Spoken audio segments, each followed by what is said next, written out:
જી હાર્દિકભાઈ, ફરિયાદ ખોટી હોવાનું સાબિત થયું છે હાઈકોર્ટની અંદર. શું છે વિગત? ઓકે, અમે આજે એટલું કહીશું કે સત્યમેવ જયતે.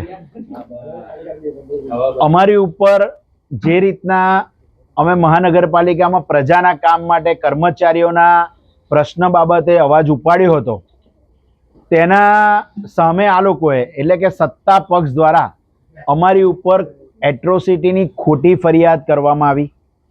અમે 68 દિવસ બહાર રહ્યા, પરિવારથી દૂર રહ્યા, પણ અમે બધું બહુ મેળવ્યું. લગભગ આખા નડિયાદનો ખૂબ પ્રેમ મળ્યો.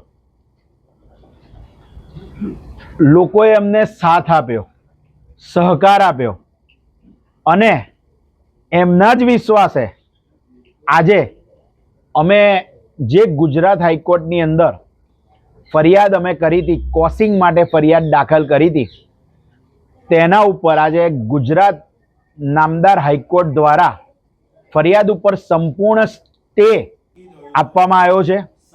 હાઈકોર્ટે ઘણા અલગ અલગ અવલોકનો કર્યા છે. અમારા તમામ પુરાવા, ફોટો અને વિડીયોગ્રાફ્સ મૂક્યા છે. તેના લીધે આજે અમને ન્યાય મળ્યો છે. અને નડિયાદની પ્રજાએ જે રીતના અમારી સાથે રહ્યા, અમારા પરિવારની જોડે રહ્યા, અમને લોકોને હિંમત આપી, એ બદલ આ પ્રેમ ભૂલી શકાય તેમ નથી. કદાચ આ પ્રશ્નમાં પહેલી વાર એવું થયું હશે કે ભાજપ કે કોંગ્રેસ,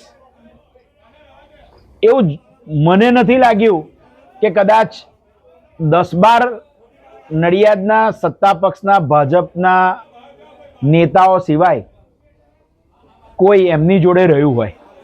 ભાજપ હોય કે કોંગ્રેસ હોય, બધાએ સાથ આપ્યો છે, કારણ કે અમે સાચા હતા.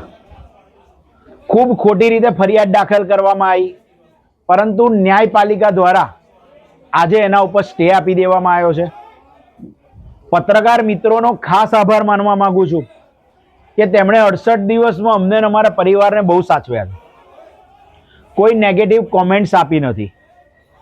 અને કદાચ આભારનો શબ્દ એટલો નાનો છે કે એ માનવો પણ ખૂબ નાનો પડી રહ્યો છે. આજે હોળીનો દિવસ, પૂનમનો દિવસ, અને કુદરત દ્વારા ખૂબ મોટો ન્યાય મળ્યો છે. ટૂંકમાં કે અમે જે પ્રજા માટે કામ કરવા જતા હતા, અમે કોઈ વ્યક્તિગત, કોઈ બિલ્ડર ઉપર, કોઈ જમીનો માટે, કોઈ વ્યક્તિગત આરટીઆઈ, કોઈ ફરિયાદો, અમે કોઈ પત્ર વ્યવહાર નથી કર્યા. માત્ર નડિયાદના વિકાસ, રોડ, રસ્તા, થતા કચરાના ઢગલા, નડિયાદમાં ભરાતા પાણીના પ્રશ્નો, નડિયાદના કર્મચારીઓના પીએફના બાબતના પ્રશ્નો, ઓછું લઘુત્તમ વેતન આપે છે એ બાબતના પ્રશ્નો, ન્યાયિક પ્રશ્નો ઉઠાયા છે. અમે લોકો આરટીઆઈ કરીએ એટલે એના નિયમ મુજબ આરટીઆઈનો જવાબ એ લોકોએ આપણને પોસ્ટથી મોકલવાનો હોય છે. અમે ફરી માગવા પણ નથી જતા કે ઓફિસમાં પણ નથી જતા.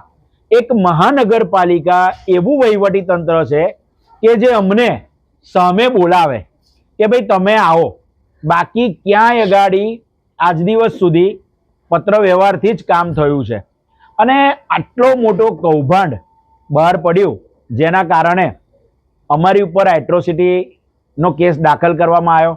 પણ તમામ પુરાવો જોતા પહેલાં અમારા બીજા 4 સાથીઓ ઉપર કોસિંગ થયું, મને ને ગોકુલભાઈને જામીન મળ્યા, અને આજે સંપૂર્ણ ફરિયાદ ઉપર સ્ટે આવી ગયો છે.